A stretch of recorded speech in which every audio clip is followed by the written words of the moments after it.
चुनाव में जब काउंटिंग होती है तो अमूमन ये बात कही जाती है कि आधा पहर बीत जाने के बाद परिणाम लगभग लगभग स्पष्ट हो जाते हैं। लगभग लगभग 2 ढाई बज गए हैं। क्या मामला है? तमिलनाडु में विजय कैसे आगे हो गए? टीवी के किस तरीके से प्रदर्शन कर रहा है? पश्चिम बंगाल में चौंकाने वाला परिणाम, भारतीय जनता पार्टी प्रचंड बहुमत के साथ आगे है। केरला, पुडुचेरी, असम, एक एक करके लाइव अपडेट हम अपने दर्शकों को देंगे, क्योंकि वो कहावत मैंने सही कहा था, आधा पहर बीत जाने के बाद मामला स्पष्ट हो जाता है। शुरुआत करते हैं तमिलनाडु से, क्योंकि बात करना जरूरी है। एमके स्टालिन, उदयनिधि स्टालिन, द्रविडियंस पार्टी, बहुत बड़ा दबदबा। अचानक ऐसा क्या हुआ कि थलपति विजय यानी कि एक सेट वाले कमरे से निकल करके राजनीति में उतरते हैं और प्रचंडता दिखाते हैं। 2 जगह से, क्या हम अपने दर्शकों को बताना चाहूंगा कि 2 विधानसभा क्षेत्र से थलपति विजय चुनाव लड़ रहे हैं। श्रेया अमूमन तमिलनाडु इलेक्शन लगातार कवर कर रही थी। क्या है नतीजे श्रेया, और क्या दिख रहा है अभी? बिल्कुल हर्षित, जैसे कि आपने कहा कि विजय जो है बॉक्स ऑफिस से लेकर अभी जो चुनावी नतीजे जो आ रहे हैं वो अब दिखने लगे हैं यहाँ पर कहे तो, क्योंकि वो जिस तरीके से लगातार बढ़त बनाए हुए लगातार, और 2 सीटों की बात करें पेरम्बूर और तिरुचिपुर की, हम्म, तो वहाँ भी वो लगातार शुरुआती रुझानों से वो लीड करते आ रहे हैं। हम्म, और अगर हम बात करें एमके स्टालिन की, जो जिस सीट से वो लड़ रहे थे कोलाथूर में, हम्म, तो वहाँ पर भी टीवीके के जो प्रत्याशी है वे लीड कर रहे हैं, वो शुरुआती रुझान से ही। हम्म। और लगातार ही देखिए कि अब कई ऐसे बयान भी सामने आ रहे हैं। प्रशांत किशोर का बयान जो उनके चुनाव प्रचार प्रसार के दौरान उन्होंने कहा था, वो बयान अब वायरल हो रहा है।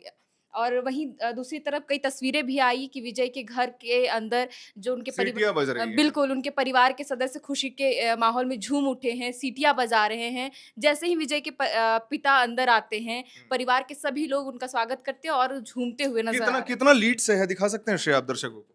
अभिषेक जी, मैं अनुरोध करूंगा आप लाइव देखिए कि दिखाइए। जो इलेक्शन कमीशन का जो ओवरऑल जो डेटा सामने आया है वो 108 पर टीवी के लगातार बढ़त बनाए हैं। हालाँकि जो कुछ सीटें उसमें कम-बेशी आ जा रहा है, क्योंकि इससे पहले जो है 110 सीटों पर लगातार बढ़त बनाई हुई थी टीवी की। और आप देखिए कि एडीएमके जो 54 सीटों पर है, वहीं डीएमके, एमके स्टालिन की जो पार्टी वो पिछड़ती हुई दिख रही है। कि आप देखिए कि हमेशा से तमिलनाडु में द्रविड़ पार्टी जो आपने शुरुआत में भी द्रविडियंस, हाँ। बिल्कुल, कि वो कब्ज़ा जमाए हुए रहती है, मतलब अल्टरनेट में डीएमके या तो एआईडीएमके का कब्जा रहता है, सत्ता में आती है। लेकिन ये पहली बार हो रहा है कि नई नवेली पार्टी, अभिनेता से नेता बने जो विजय थलापति है, हम्म। वो उनकी जो पार्टी है शुरुआत में जैसे कि उन्होंने कहा था कि इस बार हमारी सरकार आएगी ही चुनाव प्रचार-प्रसार के दौरान, और अब देखिए कि जब नतीजे सामने आ रहे हैं तो लगातार उनकी पार्टी ही बढ़त बनाई हुई है। चलिए, बहुत बहुत शुक्रिया श्रेया। अब आधे तमिलनाडु आपने देख लिया, बात करेंगे केरला और पुडुचेरी की। क्या क्या लग रहा है विकास, किस तरीके से रुझान है? केरला की अगर हम बात करें तो इंडियन नेशनल कांग्रेस जो है वो 63 सीटों में जो है अब तक आगे चल रही है। और हम आपको बता दें, इन 63 सीटों में आगे चलते के साथ 10 में जो है जीत भी दर्ज कर ली गई है। हम्म, हम सीटों की अगर आप बात करें, आप लाइव अपडेट्स यहाँ पर देख सकते हैं हम्म, कि सीपीआईएम दूसरे स्थान पर है, 27 सीटों के साथ में आगे चल रही है। और आईयूएमएन हम्म, जो इंडियन यूनियन मुस्लिम लीग है वो तीसरे नंबर पर है 22 सीटों के साथ। और हम्म। अगर हम इंडियन नेशनल कांग्रेस की अगर हम बात करते हैं तो ये वो 10 सीट हैं जहाँ पर उन्होंने जीत हासिल की है। इसमें बालासुरी, नीलांबर, त्रिशूर, कोंडकपुर, भारी जो डिफरेंस है वोट हम्म, के, हम्म, हम्म। उनसे जो है जीत हासिल की है। यहाँ पे बीजेपी के, मतलब सॉरी माफ़ करिएगा, कांग्रेस के जो प्रत्याशी हैं उन्होंने।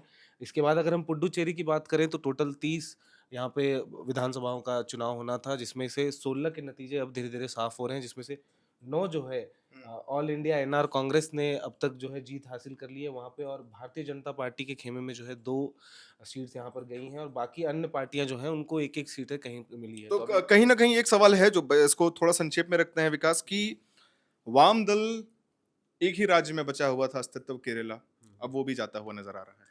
जी, बिल्कुल आपने सही कहा कि वाम दल काफ़ी, अब हम बंगाल की भी याद करें और तमाम जो राज्य में अपडेट्स हैं उसके हिसाब से वो पीछे तो रहा ही है, लेकिन जिस तरह यहाँ पर हमेशा से वाम दल का एक वर्चस्व था, हम्म, वो कहीं न कहीं कांग्रेस, मतलब हम कहें अगर ये कांग्रेस की जो नीति वाली पार्टी है वो लेकर कहीं न कहीं जा रही है। और ये सोचने वाली बात है कि कोई नेशनल पार्टी के अलावा एक पार्टी उभर कर आ रही है, और सामने जैसे हम्म, ये रूढ़िवादी सोच के थे, मार्क्सिस्ट सोच के जो सीपीआईएम थे, हम्म। वो इतने लंबे समय से चले आ रहे थे। अब देखिए अचानक से परिवर्तन आ रहा है, बंगाल में भी वो चीज़ देखने को मिल रही है हमें। हम्म, और अगर हम यहाँ तमिलनाडु की भी बात करें तो वहाँ पे भी टीवी के का जिस तरह प्रदर्शन है, तो तमाम स्टेट्स में एक अलग ही रिजल्ट इस बार देखने को मिला है, जो चौंकाने वाला है, जो पैटर्न एक लंबे समय से चला आ रहा था।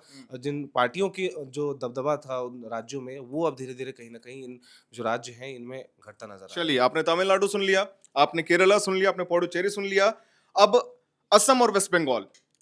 वेस्ट बंगाल, सबसे पहले पनिहाती सीट का मुझे जानकारी चाहिए, लाइव अपडेट चाहिए साक्षी की। पनिहाती से जो आरजीकर मेडिकल कॉलेज की जो विक्टिम की जो माता जी हैं, वो कैसा प्रदर्शन कर रही हैं, कितने राउंड की वहां वोटिंग हुई है, मुझे काउंटिंग हुई है, माफ करिएगा, मुझे एक एक डिटेल बताइए। देखिए, पानीहाटी से सबसे ज़्यादा चर्चित कारण एक ये था क्योंकि यहाँ से रत्ना देवनाथ खड़ी थी और बीजेपी की उम्मीदवार, और सबको पता ये कारण क्या था। और जब उनको चुनाव में खड़ा किया गया था और जब प्रचार में भी देखा गया, जो प्रचार में देखने मिला कि जो सिंपैथी लोगों ने दिखाई या फिर लोगों का जो उनकी तरफ झुकाव रुझान था, था। या वो अब इस में भी दिख रहा है। 5 राउंड हो गए हैं और उसमें वो कंटिन्यूअसली, सिर्फ ये नहीं कि मैं बात करूँ कि शुरुआत में, बीच में, आगे पीछे हो रहा, नहीं, वो एकदम एक तरफा, यानी कि वो डिफरेंस अगर मैं बताऊँ तो 13,930 वोट से वो आगे चल रही हैं। और टीएमसी के उम्मीदवार जो उनके सामने हैं, तीरथनांकर घोष जो हैं, वो मतलब लगातार कंटिन्यूअसली पीछे चल रहे हैं। ऐसा कोई स्कोप नहीं नजर आया कि टीएमसी एक बार भी आगे आई हो या फिर कहीं भी डिफरेंस कम हुआ हम हो। अपने दर्शकों को बता दें कि रत्ना देवनाथ नॉर्थ 24 परगना पनिहाती सीट से चुनाव लड़ रही हैं। चौथे राउंड का जब खुला था मामला तो 10,000 कुछ वोट से आगे थी। अभी साक्षी ने अपडेट दिया आपको, पांचवें राउंड में लगभग 13,930 वोट से। असम, जी। असम मामा लौट गए। देखिए, असम में वो लौटने का बात है क्योंकि वो एक तरफा लौटे हैं। ऐसा है कि अगर आप देखेंगे कि एक कुछ चर्चित जो सीट थी, जैसे कि सौरभ गोगोई की भी बात करें, तो वो भी हार चुके हैं वहाँ पे। गौरव गोगोई, हाँ हाँ। जी, गौरव गोगोई, माफ करिएगा, वो भी हार चुके हैं। और जहाँ तक आप देखेंगे पूरी लहर, आप अगर डायरेक्ट यहाँ पे स्क्रीन पे अगर आप देखेंगे असम की, अगर हम बात करें तो, एक मिनट माफ करिएगा, रुकिए हाँ हाँ, यार, कोई नहीं। असम निकाल देती हूँ मैं। तो असम में लगातार, यानी कि शुरुआत से लेके अभी तक बीजेपी की पूरी लहर बनी हुई थी। अब पूरा असम जो है वो कहीं न कहीं भगवा रंग से रंग चुका है और असम में साफ नज़र आता है बीजेपी 81 सीट से आगे है। और वहीं अगर कांग्रेस देखे तो 21, जिसमें से 3 जो हैं वो भारतीय जनता पार्टी ने क्लियर भी कर ली हैं, जो कि उसमें से एक तो धेमाजी है, जहाँ से डॉक्टर रंजोन पेगू जो है वो जीत चुके हैं। और डिफरेंस बहुत ज़्यादा था, उसमें भी 32,229 का डिफरेंस है। और फिर उसके बाद सीसी बरगांव से भी जीबान गोगोई जीत चुके हैं। और वही जो जोरहाट सीट की मैंने बात की, जहाँ से गौरव गोगोई हारे हैं, उनके जो ऑपोजिट जो थे हितेंद्र नाथ गोस्वामी, डिफरेंस इसमें भी 23,000 का था। तो मतलब ऐसा कहीं नहीं दिख रहा है कि कितने भी सीट से जो आगे चल रही है उनमें डिफरेंस बहुत ज़्यादा है। एक होता है कि हम कहें कि 1,000-2,000 का फर्क नहीं है। हाँ, मतलब अगर हम कहें कि नहीं रुकिए, अभी मामला बाकी है, अभी कुछ राउंड्स बाकी हैं, तो तब उम्मीद जगती है जब डिफरेंस कम हो। पर यहाँ डिफरेंस जो है वो डबल डिजिट से आगे जा रहे हैं। ठीक है। तो असम में हिमंता बिस्वा शर्मा आपको फिर नजर आएंगे, मुझे पूरा, मतलब जहाँ तक जितना अभी काउंटिंग एग्जिट हुआ है। पोल्स भी कह रहे थे, जी। खैर साक्षी, हाँ। हाँ। खैर, आपने सुन लिया, हमने आपको लगभग एक अमूमन लाइव अपडेट दिया है। अब हम बात करेंगे शैलेंद्र जी से, क्योंकि शैलेंद्र जी लगातार चारों राज्य और पुडुचेरी पर नजर बनाए हुए हैं। एसी कमरे में बैठ करके लगातार सर्वे हो रहा है, सर्च हो रहा है। सबसे पहले पश्चिम बंगाल से ही शुरू करेंगे। एग्जिट पोल्स भी जब आए थे तो हैरान करने वाले थे। बहुत सारे लोगों ने ये कहा, एग्जिट पोल्स कह रहे थे कि 155-160 आराम से भारतीय जनता पार्टी की खेमे में जाएगी शैलेंद्र जी। आरोप प्रत्यारोप के खेल भी थे, लेकिन अभी दोपहर, आधा पहर बीत चुका है लगभग, और 4-5 घंटों में नतीजे क्लियर हो जाएंगे। क्या लगता है? लगने वाली तो अब कोई बात ही नहीं रह गई। अब तो सीधा है और स्पष्ट है। जो लगभग दो तिहाई तो नहीं है, लेकिन हाँ ये ज़रूर है जो उससे बहुत कम भी नहीं है। उस बहुमत के साथ भारतीय जनता पार्टी, जो कभी मतलब ये कहा जाता था जो कोलकाता में उनके लिए बहुत मुश्किल होगा, या पश्चिम बंगाल में जो कभी वाम गढ़ रहा, बाद में फिर तृणमूल का गढ़ बन गया, कांग्रेस उखड़ चुकी थी जिस स्टेट से, तो वहाँ पे यदि भारतीय जनता पार्टी केवल 2 सालों में, 2 साल में इसलिए कह रहा हूँ कि 2024 के जब लोकसभा चुनाव हुए थे तो बीजेपी को वहाँ करारी मात मिली थी। लगभग आप समझ लीजिए जो पहले 2019 में 18 वो लोकसभा सीट जीते थे, वो घट के 7 या 8 सीटें ही रह गई थी। तो ये एक बहुत बड़ा चेंज था। तो पिछले 2 सालों में जितनी भी मेहनत भारतीय जनता पार्टी ने वहाँ की है, या फिर उनके नेताओं ने की है, प्रधानमंत्री मोदी से लेकर बीजेपी शीर्ष नेतृत्व तक ने की है, तो निश्चित रूप से आज उसका फल देखने को मिल अब रहा एक है। चूक भी होता है, लगातार ये बात कहा जा रहा था कि बीजेपी एक सेंट्रल फोर्स की तरह काम करती है। अब उसका एक छोटा सा उदाहरण मैं शैलेंद्र जी देना चाहूंगा।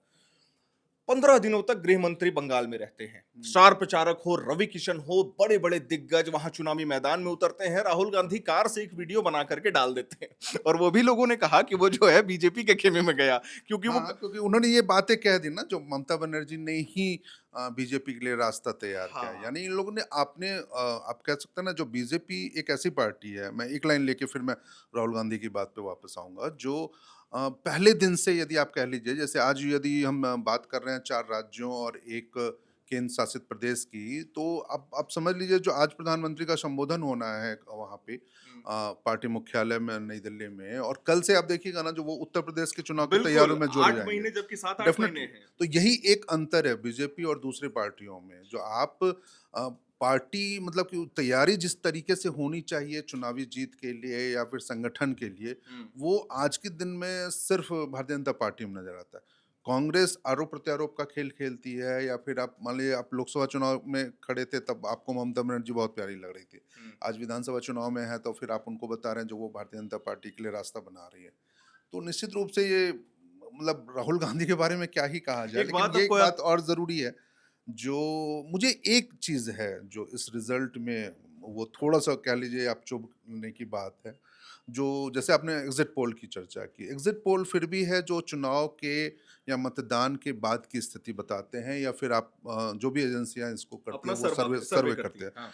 लेकिन गृह मंत्री का जो एक वीडियो वायरल हो रहा है, जो कैसे वो ये कहते हैं जो 4 मई के सुबह 8 बजे मतगणना शुरू होगी, 8:30 बजे मतपेटियां खुलेंगी और 10 बजे पहला राउंड होगा और 12 बजे दूसरा, और फिर 2 बजे जो ममता दीदी साहब।